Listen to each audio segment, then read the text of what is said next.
On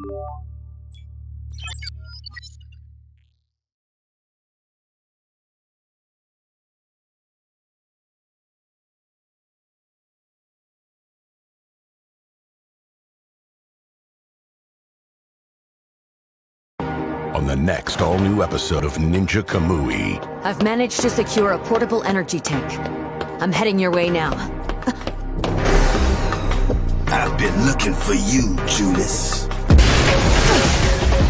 You will not escape.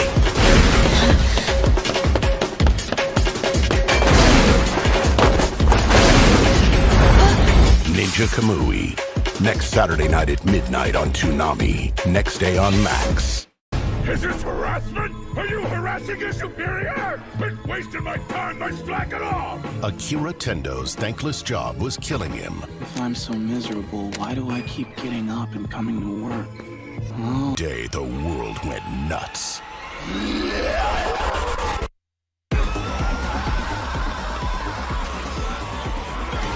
What's going on? Dom 100, Bucket List of the Dead. Premieres next Saturday at 12:30. Only Toonami on Adult Swim.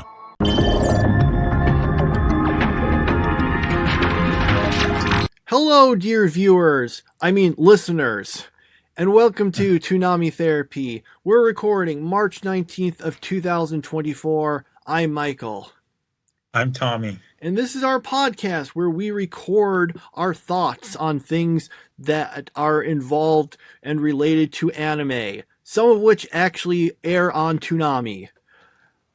So, yes, all right. I've been doing this opening thing where I've been trying to make myself sound really awkward as a joke. Except it's not a joke. I actually did use those clunky phrases by complete accident. Okay. Well, we can jump right into it, I guess. We've got Ninja Kamui episode 6. So, since I can never remember anyone's name, just the female FBI agent person turned out, oh yeah, she was the one who was actually secretly helping Hidan this whole time. Higan, not Hidan. Higan. I told you I can't remember people's names. So she's the one who rescued him, helps heal him. She ends up going out in a mech suit, because I guess this is a mech show now.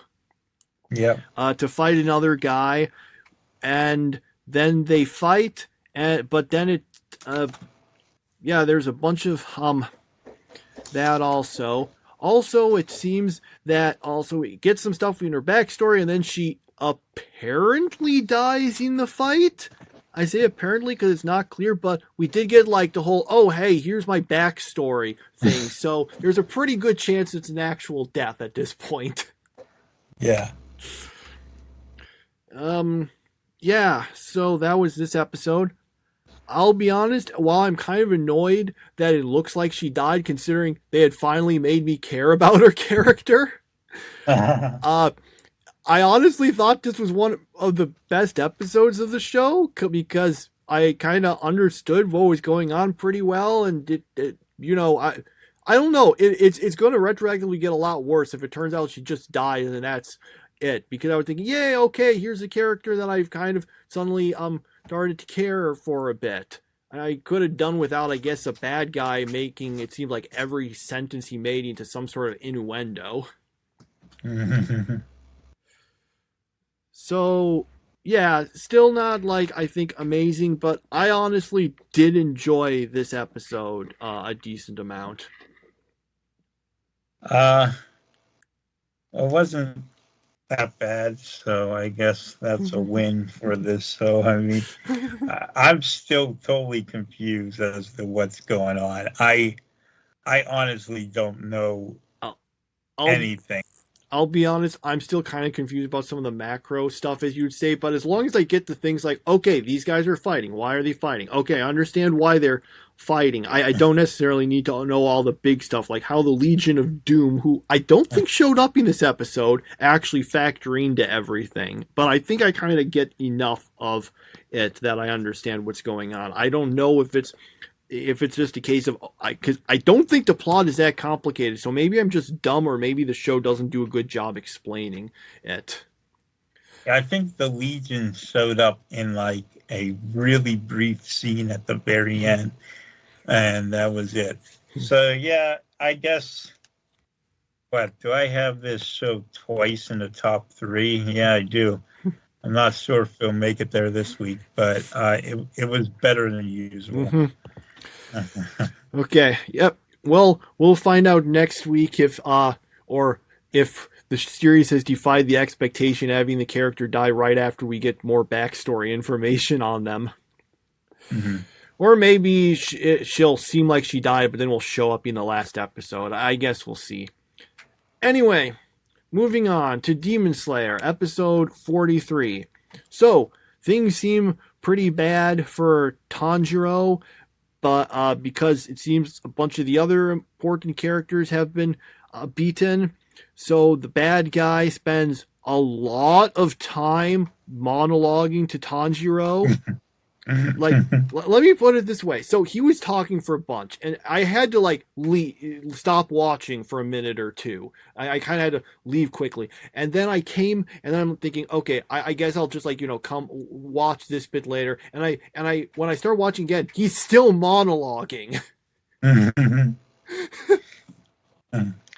Anyway, but ultimately Tanjiro is able to attack him.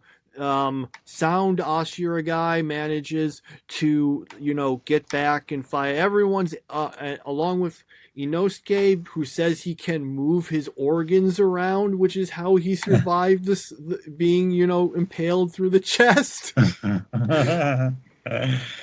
So they all managed to work together and beat the two demon siblings, and then, except then, the bad guy's body seems to explode, and if you were thinking that there might be even the slightest chance that Tanjiro got killed as a result of this, don't worry, the preview shows he's just fine. Spoiler alert.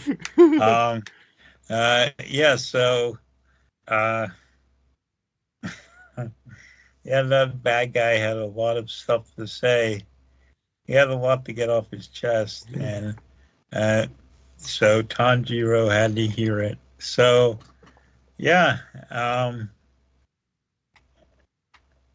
feel like if they would have cut that monologuing in half, this might have been a better episode.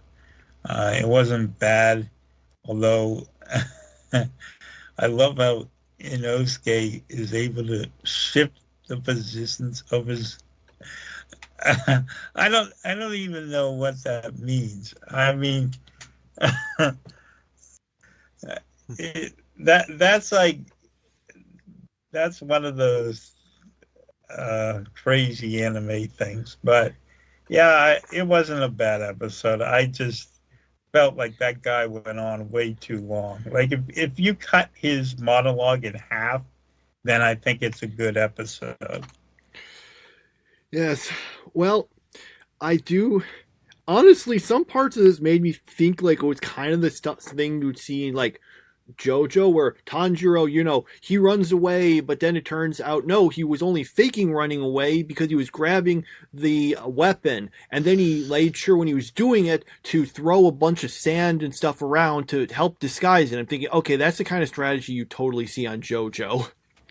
It seems like kind of a small thing, but yes, a character going, yes, I spread this thing across and was only faking this and blah, blah, blah, all that stuff. Although they usually wouldn't have as much of a monologue, I don't think. I know Dio was certainly talked a bunch to himself. In like the 10 seconds he was able to freeze time, he spent, half a minute talking. But he wasn't quite as extreme as this. And yeah, also the whole, yes, I moved my internal organs around is what you would see in JoJo, although usually that would just be something a stand did. Yeah. Okay. So yes, it was, the action stuff was good, but all the talking was, well, a bit much. All right. So then we've got Lycoris Recoil episode 9. To go through this one quick, we find out the bad guys manage to make it so Chisato's heart won't be able to recharge, so she's only got 2 months to live. And mandatory fun. Yeah, and then they do the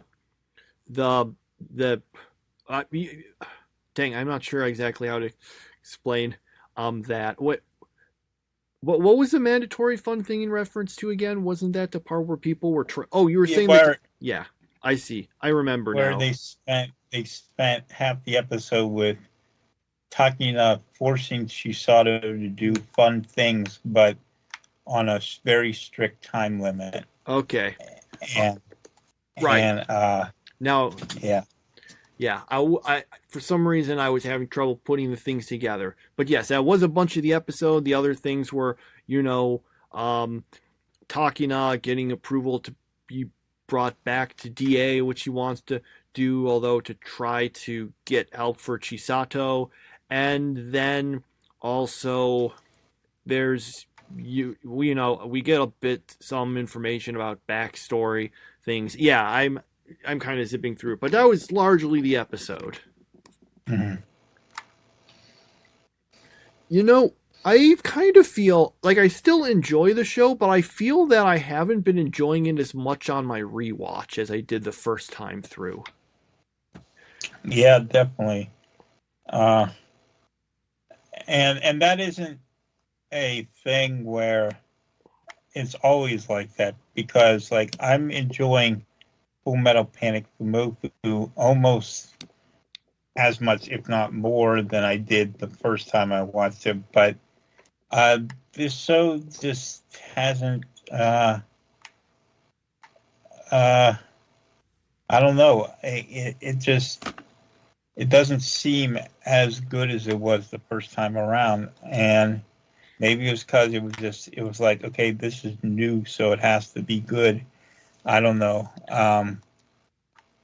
I did rewatch some of the first season of ReZero, and one thing I noticed is that I do feel like I kind of enjoyed it a little less, and that was the case because I know going in, okay, this time, this loop isn't going to matter. He's just going to die and will reset. And when you know that going into it, it's less interesting. So maybe Lycoris Recoil is a series that works better when you don't know exactly what's going to happen. Like, there's several episodes where there's a twist at the end, and if you already know it's coming, then it's not necessarily as interesting. So I kind of feel like this is a show that's more dependent on you not knowing everything, and when you do, even if in my case I admit I've forgotten some of it, it doesn't work quite as well.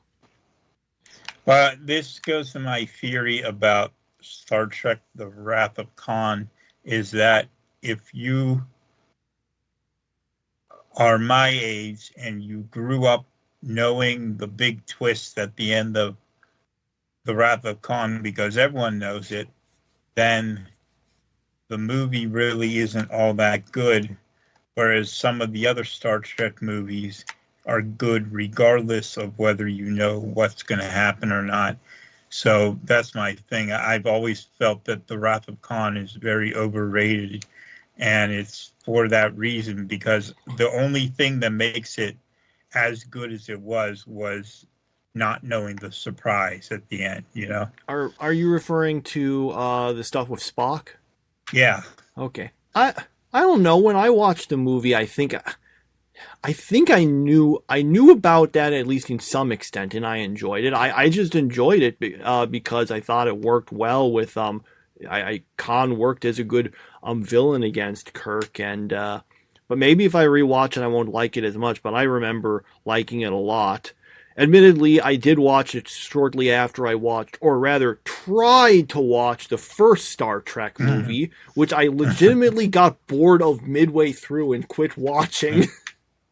Yeah, that one was pretty boring.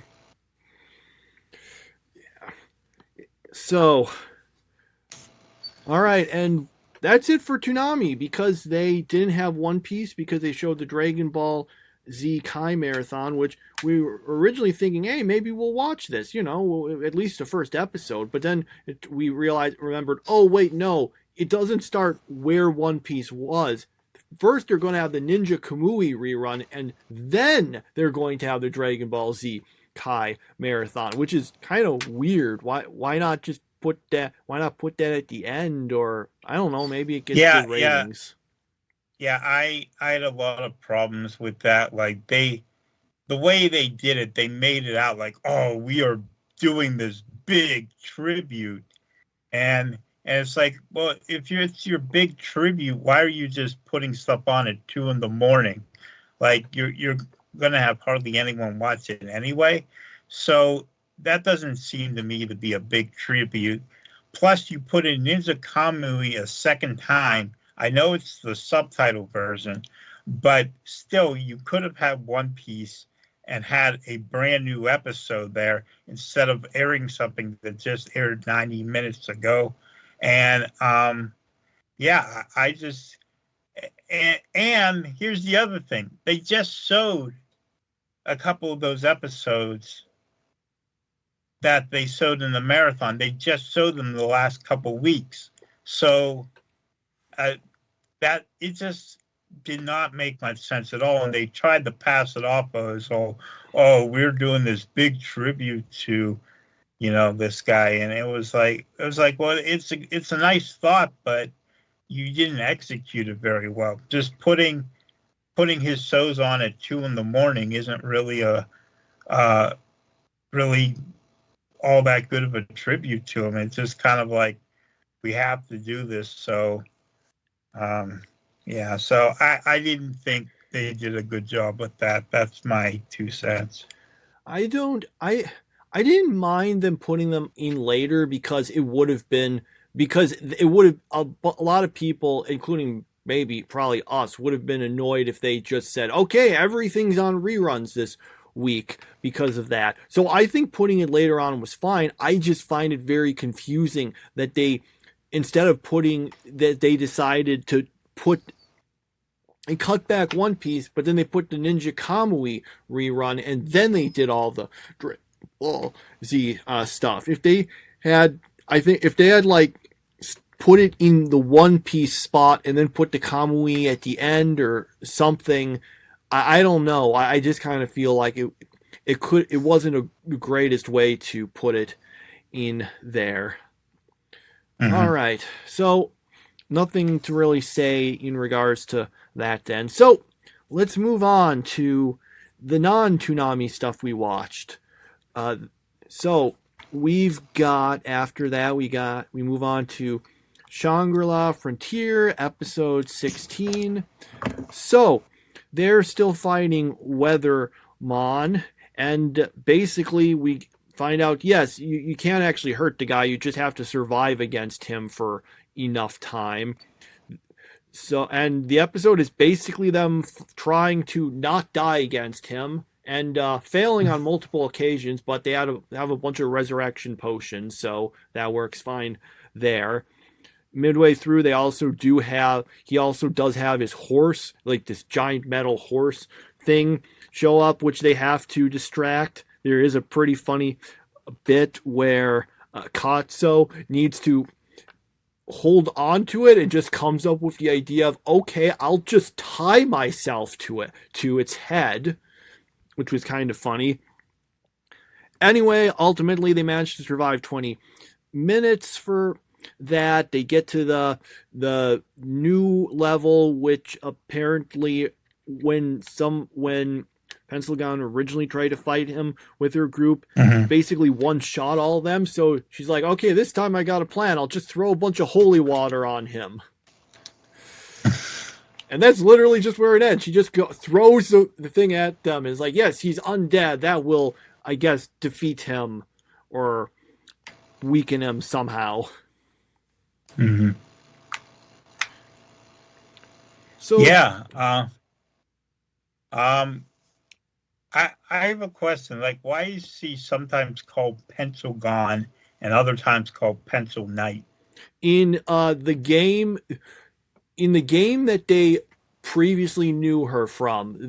I can't remember what it was called, but the sort of medieval themed one. Her handle, her name in that game was Pencil Knight. In this one, it's Arthur Pencil Gone, and I just call her Pencil Gone because just saying Arthur sounds a little weird. I think they usually say Pencil Gone anyway. That's the reason for the difference. It's usually Pencil Knight in the flashbacks to the other game. Right. Okay, that makes sense. So this episode was basically just a bunch of action, and I feel it honestly worked for the most part, surprisingly. I've previously complained about, they're just doing video game stuff and it usually doesn't work, but this time it kind of felt like it did for me. Maybe because it felt like there was at least some kind of stakes, like, okay, it's all a video game, but they did have to, spend a whole ton of in-game money and time to get all the resources for this fight, and if they don't win it, then all that's down the drain and they won't be able to try to do this again. I mean, I'm pretty sure they're going to win, but at least it shows that it's actually important they win, and there's actually seems to be a bit more actual sort of strategy into it. The part where, again, Katsuo just ties themselves to the horse's head. That was kind of funny. So yeah, on the whole, I did enjoy the episode a decent amount. Mm-hmm. Yeah, I don't really have much to add. Okay.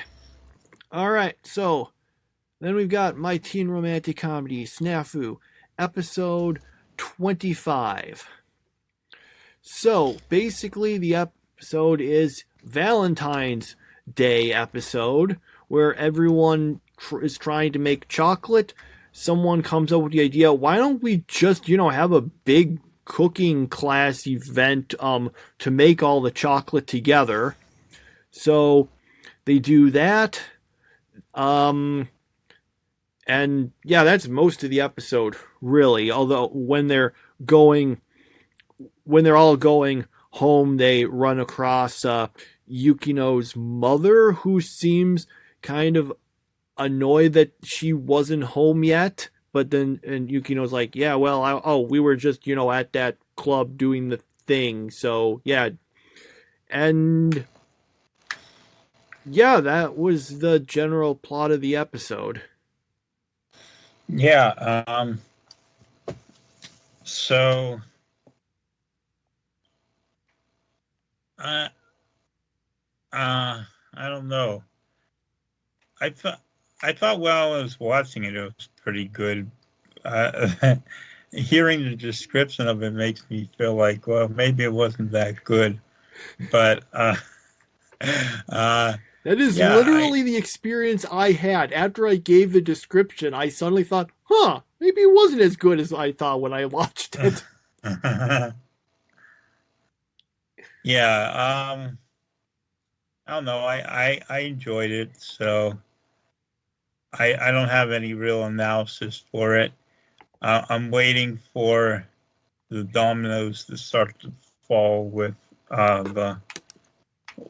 because there has to be a romance story in here somewhere. And it's like, okay, well, it hasn't happened in the first 2 seasons, so maybe it happens in the 3rd season, the big season for the big romance, for the big love triangle and all that.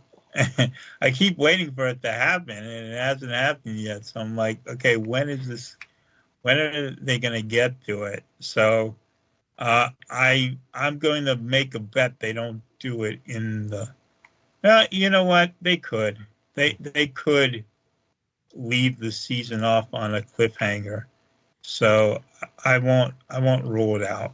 But yeah, that's what I've got. Yeah, I will say that for, the series that's literally called My Teen Romantic Comedy SNAFU, there really has not been that much romance in the series. Mm-hmm. Like, there's comedy stuff, sure, but, really very little romance stuff, it seems. Maybe that's where the SNAFU comes up, because they didn't get to the romance stuff yet. they messed up at it. They messed up in trying to make it a romantic comedy. They forgot the romantic part. I mean, the title of the light novel it's based on was like My Teen Romantic Comedy is Wrong as I Expected. So maybe they just the romantic part is wrong. It's all false advertising. Where did they get the SNAFU from? I'm not sure. That's just what it was called in that. Is it actually? Is it a different? Do the light novels and the TV show have different names in Japanese? I wonder. Let me check this quick because I'm kind of curious as to whether they might be different, and it's just a case of where they just translated them differently. Let me take a quick look in regards to this. Yeah, both the My Teen Romantic Comedy SNAFU as well as my youth romantic comedy is wrong as I expected. Those are the same. It's the same in Japanese. So I guess the people who picked the name for the TV show and the people who picked the name for the light novels when they were translated picked different things. It happens sometimes in that case. Like Raeliana, it was why Raeliana ended up at the Duke's mansion in the anime, but then the source material was called The Reason Why Raeliana Ended Up at the Duke's Mansion. And and there was another one that had something like that where it was different. Let me just check quickly to on this one so that I can get to make sure I'm giving the names right. Let's see. Okay, right. So this one, this one series that aired, I think maybe about a year ago. It wasn't that great, but it was this anime. And it was called Ningen Fushin: Adventurers Who Don't Believe in Humanity Will Save the World. Okay, but in the light novel, the English translation name is Apparently Disillusioned Adventurers Will Save the World. So, though you can obviously see those are kind of similar, but they're different. And there's been some cases where it's like that, where kind of weirdly the anime just is given a different name, a different translation. So that might be a case here. Okay. All right. I guess we can move past that then. We go to Full Metal Panic Fumoffu episode 8. Yeah, so Tessa finally makes her appearance on the show this season, and so she gets permission to show up at it had to have been this show that I laughed about because of the whole scene where she's in the shower and Sosuke's getting so flustered. There were just great scenes of Sosuke getting like just so flustered over her being there, and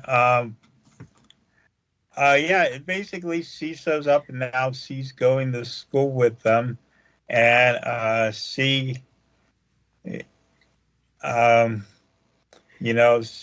really smart, so she can do all these math things, and basically most of the episode is Sosuke being like flustered because she's there, and Kaname getting mad because even though she's a tsundere, she still doesn't want Tessa stealing Sosuke off her, so get the whole love triangle thing going on there.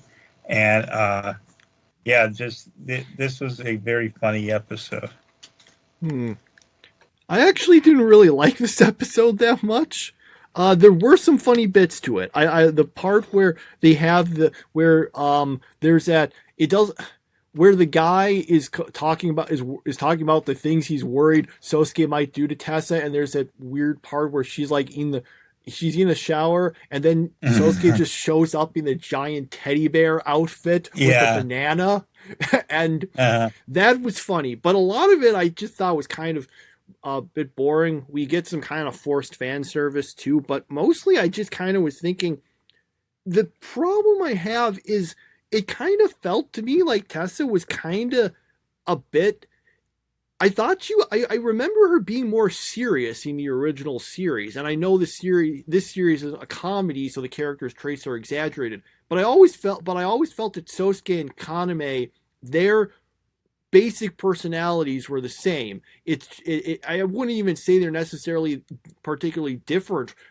You could even say they're the same personalities as in the first season. It's just that the situations they're in are so wacky that it just causes them to be exaggerated. It just felt to me like Tessa was just way less serious and more like kind of goofy than she was in the original series to me. Like much more flirty, I guess, with Sosuke, which wasn't really a thing there either, from what I remember. More antagonistic with Kaname. I don't know. She and her interactions with them felt very different to me compared to the original series.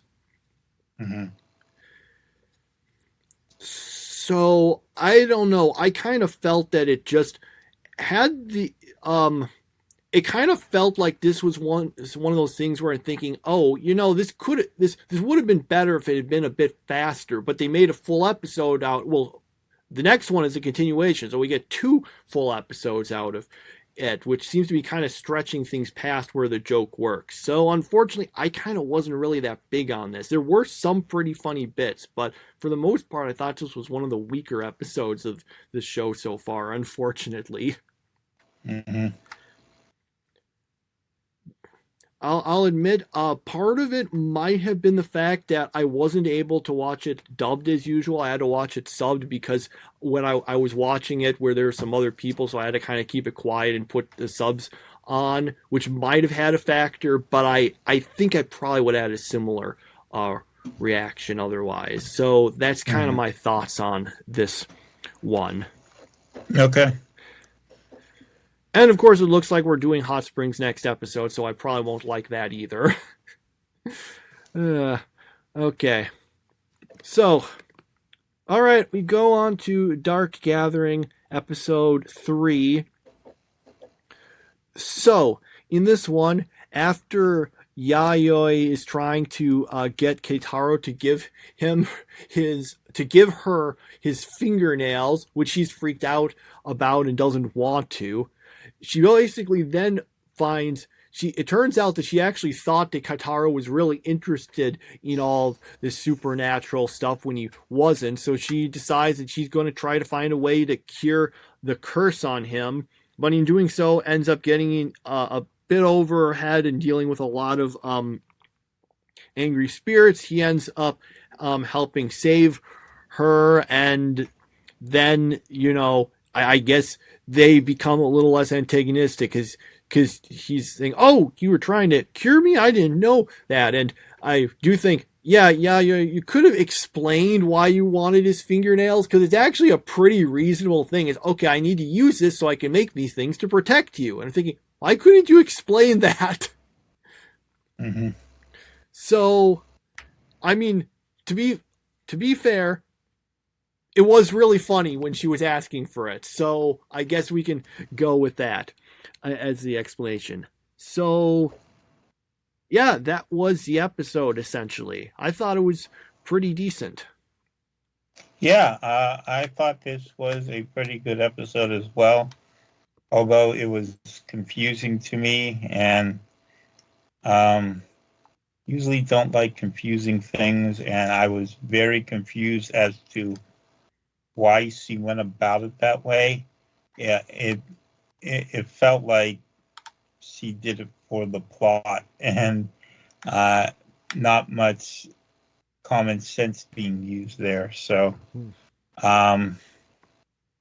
yeah. So Yeah, it wasn't bad. It was pretty good.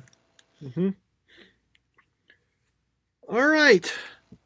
And that is all our shows for this week. Yeah, I don't know where I was going with that sentence in retrospect.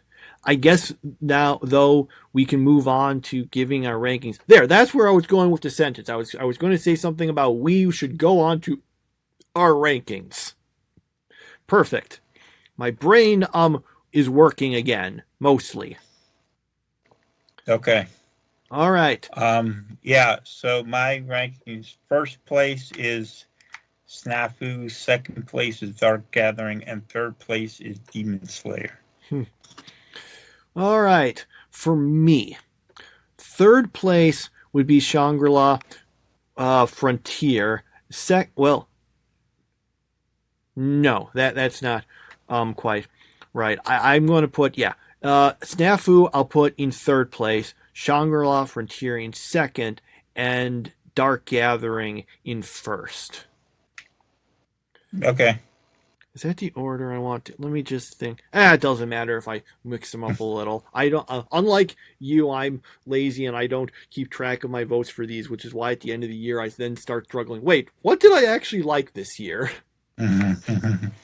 So there we go. It'll be something like that. Anyway, yeah, I guess someone could swap Dark Gathering and Shangri-La Frontier there. If only I remember what order I actually put them in. All right, so that's the end of our discussions on all of those things. Did you have anything you wanted to talk about? Did you watch any more of Cowboy Bebop? Yeah, so I'm still watching Cowboy Bebop, and this episode 3, had a lot of problems to it. So,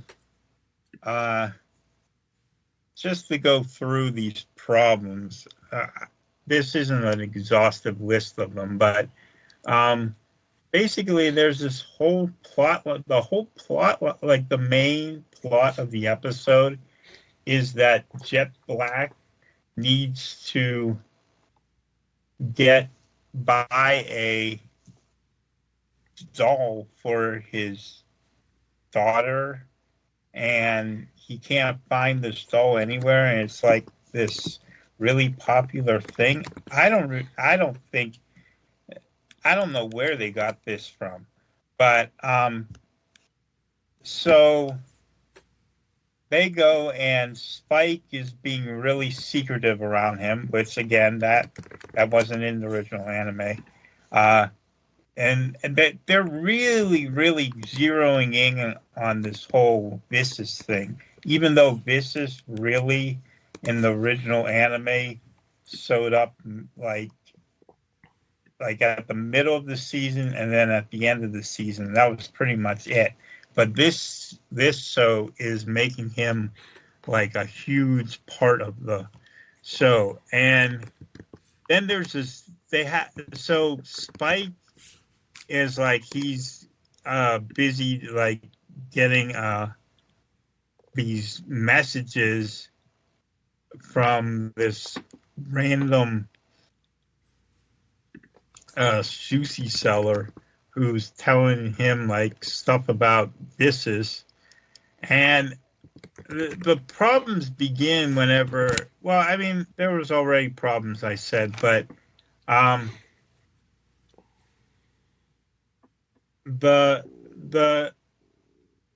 there's a scene where it feels like they're just like making like a PSA on like domestic violence or something, because it's a scene where Julia shows up again. She hardly showed up at all in the original anime, but she shows up with this one woman who I have no idea who she is, except that she did appear in a previous episode.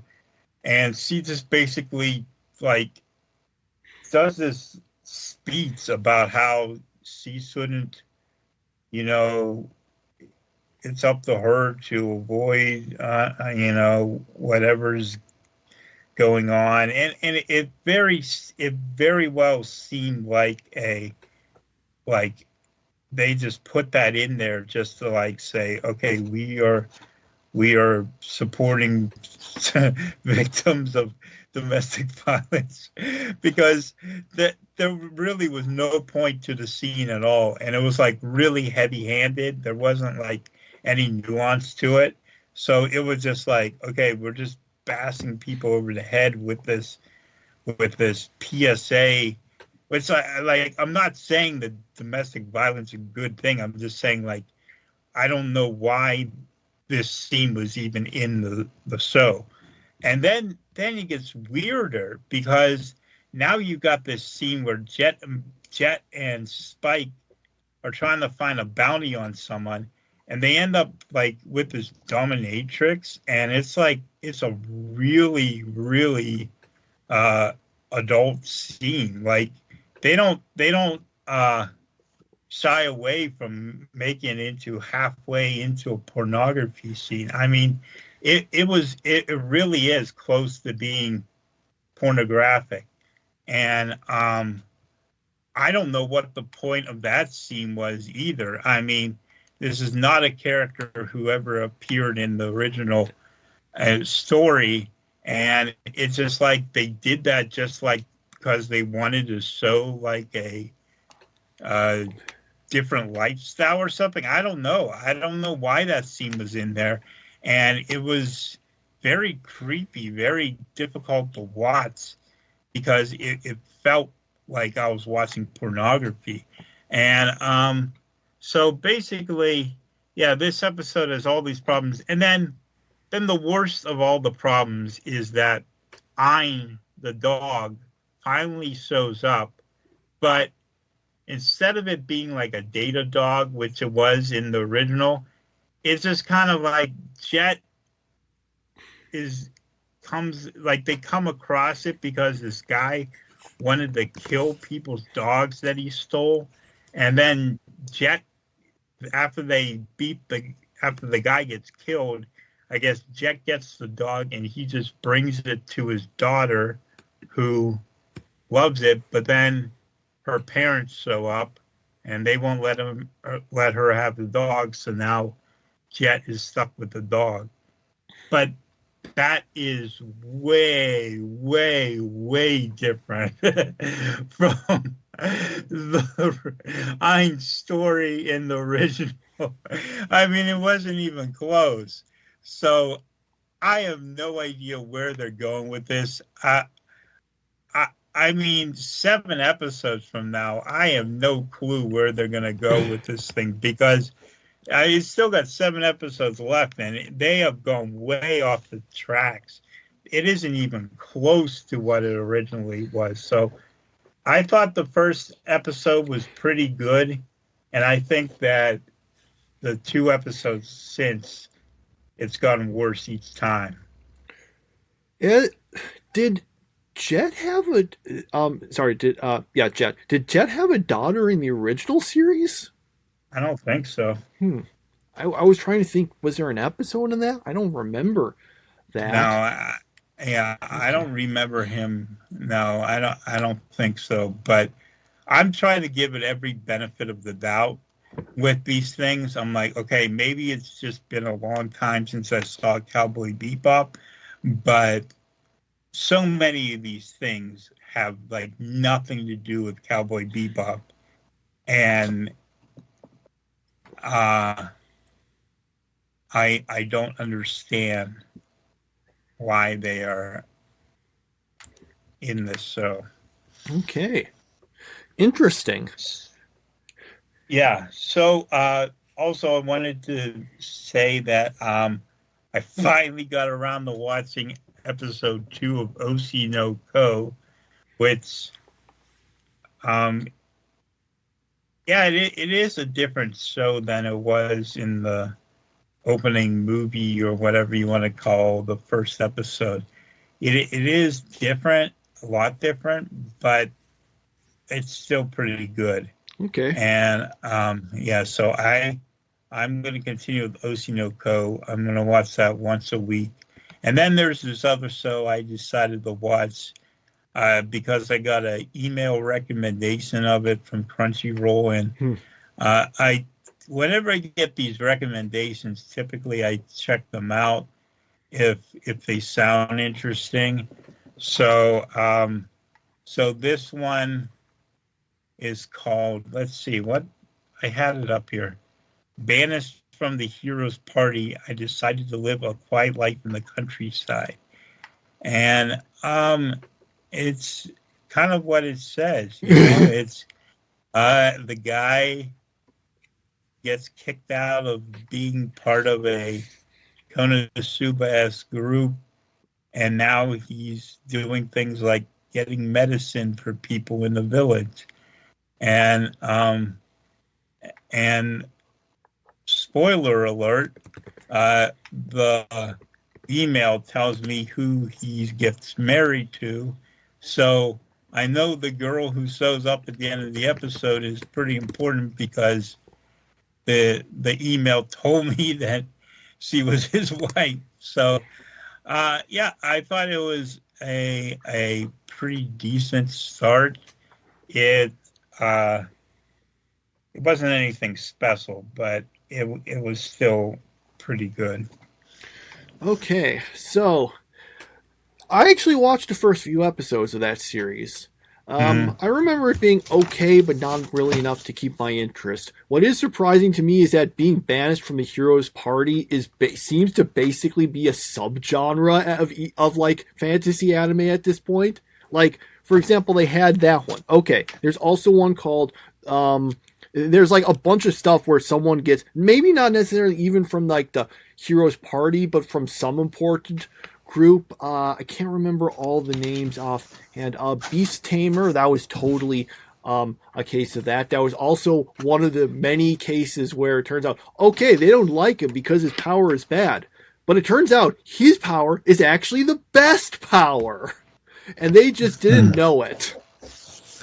It's like, oh, he can just tame things. That's it. Oh no, it turns out it actually is super great. He just has to meet a bunch of cute animal girls to use it with, which makes him super crazy powerful. And now he's really strong. There was that. What were the others? I'm trying to think of one of them. There was one series. What was the name of that series? It was. Man, let me, I mentioned it to you as like one of the most anime titles ever. Right. It was, I think this at least sounds like it. Let me just double check. Yeah, it was, that Backstab. I'm going to read the title again. Backstabbed in a backwater dungeon. My trusted companions tried to kill me, but thanks to the gift of an unlimited gacha, I got leveled 9,999 friends, and I'm out for revenge on my farmer party members and the world. Yes, that is the actual title. Apparently, it's actually kind of popular, so expect to see this in anime form at some point. But yeah, I've seen people making jokes about, yeah, now being banished from the party is a subgenre. Okay. All right. That could be interesting to listen to. All right. That's all of our any more anime discussion? No. Okay. Well, that's been our podcast, at least in terms of anime. Where I don't know. Did you want to talk at all about The Amazing Race now that it's back? Yeah.